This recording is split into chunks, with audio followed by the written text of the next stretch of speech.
for the most part, us in Western nations, particularly here in Australia, we've dodged the worst of COVID-19 in a lot of ways. No doubt Yeah, there, people have no died. doubt. There has been sorrow in individual lives, but Mm, certainly nothing like on the scale we've seen other places.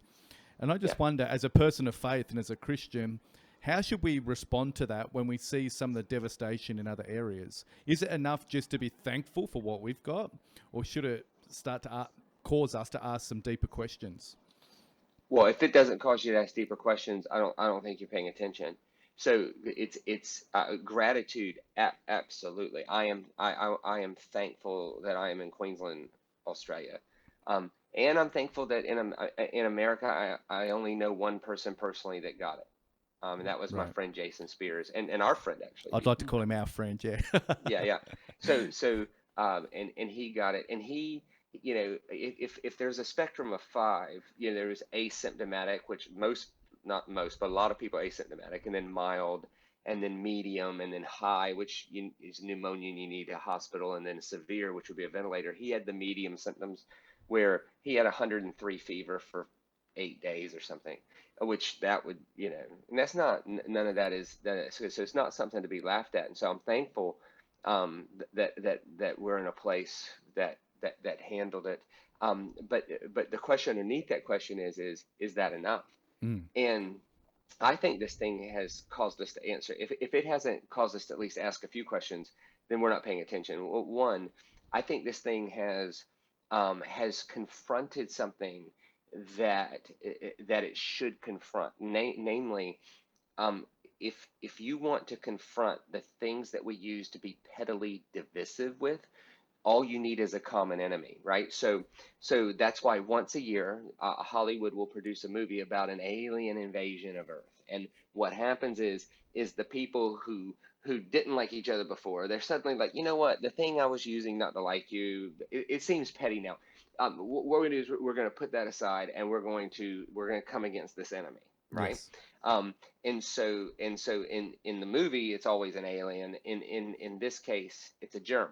And so the germ has given the world a common enemy that now it's like, wait a minute, the things that we were using to justify certain other things in terms of being divisive and this kind of thing suddenly it doesn't play that well, which leads to the next question, which is, why did it take a germ to do that? Because things like poverty should do that, Right. right? Things like injustice should do that. Injustice should be a common enemy of the world, Mm. right? Poverty should be a common enemy of the world. Suicide should be a common enemy of the world. Child abuse should be a common enemy of the world. And so the confronting thing is, hang on, what petty things did I allow me to just create another system of us and them, which if Jesus didn't come for any other reason, it was to destroy the framework of us and them thinking. I mean, like the ancient Jews had us and them, clean and unclean, down. I mean, I'm talking, they had it statically drawn, and and if you just read the Gospels, understanding that some of the comedy in it is, Jesus is going, you guys have clearly called them unclean their whole lives, but I'm telling you they're the clean ones, and then he would just walk away, right? So he's blurring the lines of clean and unclean and in and out, and he's calling Sidonite women blessed, even though there's 6 verses in the Old Testament that says all Sidonites are cursed.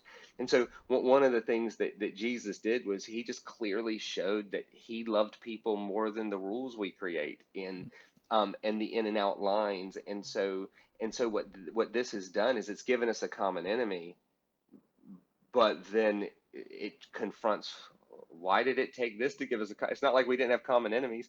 It's not like we didn't have poverty.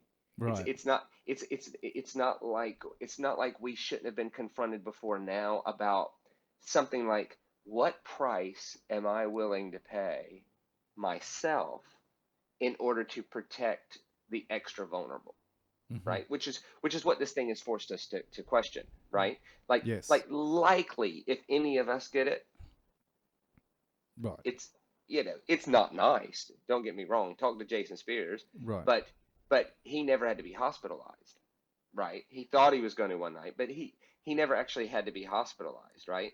But but but my 83-year-old pastor that I live with, well, if he gets it, he dies, Right. right? So at what price are we willing, what how much cost are we willing to absorb ourselves for the sake of the vulnerable?